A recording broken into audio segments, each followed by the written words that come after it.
Every holiday season, we come back to It's a Wonderful Life. It's this beautiful story about a good man seeing his own value. But what if? What if we've been getting it wrong this whole time? There's this absolutely fascinating, kind of dark theory out there that completely reframes the movie, suggesting that the story we love is actually a supernatural tragedy. So, let's dive into it. We all know the villain, right? It's Mr. Potter. He's greedy, he's cruel, it's obvious. But this theory asks something way more provocative. It asks, what if the true villain, the real architect of George Bailey's lifelong trap, is actually his sweet, loving wife, Mary Hatch? Okay, so where does this wild idea even come from? Well, it all starts in a scene you've probably seen a dozen times and maybe never thought twice about.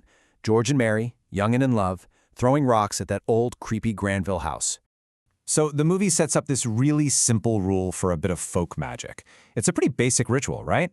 Make a wish, throw a rock, break a window, and boom, your wish comes true. And they both do it. They both throw their rocks and they both break a window, but how they make their wishes, well, that's where everything changes.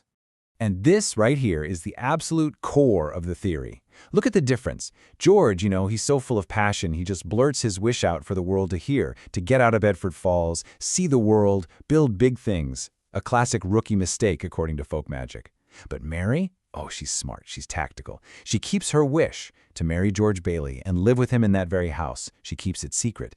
And in this world, that gives her wish all the power, turning it into a kind of supernatural counterspell to everything George wants. All right, so if we accept that Mary's wish is now the dominant force in the universe, then the rest of the movie starts to look different. All those horrible things that happened to George, they stop looking like random bad luck. Instead, you start to see a pattern. The systematic destruction of every single path out of town. I mean, just look at it. Every single time George is about to break free, something happens with almost perfect timing. His father's sudden death keeps him from college. His brother's big job offer means George has to stay. The bank run on his wedding day eats up his honeymoon money.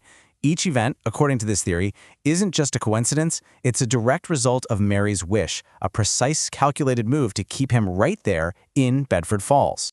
And this quote from the source material just nails it.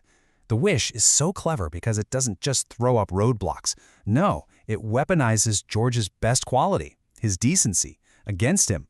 He's not trapped by walls or bars, he's trapped by his own sense of duty. It's a cage built from his goodness, all locked in place by one silent wish. Now, the theory zooms out even further. It suggests this isn't just about a simple folk magic wish gone wild. This is bigger. This is about a grand cosmic design, and Mary's wish, well, it wasn't an accident. It was a tool. So, in this view, you have to think of God as an artist, and the painting is called George Bailey's Wonderful Life. But for that painting to have any real meaning, George can't get what he wants. He has to be stripped of all his earthly dreams so he can become, spiritually, the richest man in town. And Mary's wish? That's just the first, most important brushstroke that gets the whole thing started. This completely rewrites the power structure of the movie. Mary is at the top. She's the prime mover who sets reality in motion. Mr. Potter? He's not the main villain anymore. He's just a force of nature, like a storm or an earthquake, a tool the wish uses to create conflict. And the angels, like Clarence, they're not a rescue team. They're the cleanup crew, sent down to get George to accept the life that was already chosen for him. And this is where the theory takes a really dark, modern turn. It argues that Bedford Falls was never the real world. It was a temporary, supernatural bubble created and held together by Mary's wish. A beautiful illusion. And now, today, that bubble has burst. The source makes a chilling argument. Pottersville, that loud, greedy, cynical town George visits in his nightmare, that's the world's natural state. Bedford Falls was the miracle, the exception. And if we look around today, the theory says we're not living in a world built on the values of Bedford Falls. We're living in a world that looks a whole lot more like Pottersville. And the parallels it draws are pretty stark. The idea of the building and loan, which was all about character and community trust, has been totally replaced by cold, hard credit scores. Mr. Potter's dream of owning everything, that just looks like today's corporate monopolies. The theory basically says that the lonely, cynical, transactional vibe of Pottersville is now just our default setting. So, what keeps this modern Pottersville going? To explain that, the source uses these two really powerful metaphors. the scurvy spider, which is the cold, calculating system of power, and the moldy orange, which represents the chaotic, distracting spectacle that keeps us all divided. And the argument is that these two forces work in perfect harmony. The scurvy spider is the system itself, the capital, the infrastructure, the web that controls everything.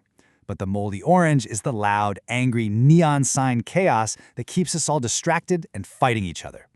One builds the web, and the other makes sure we're all too busy to notice we're caught in it.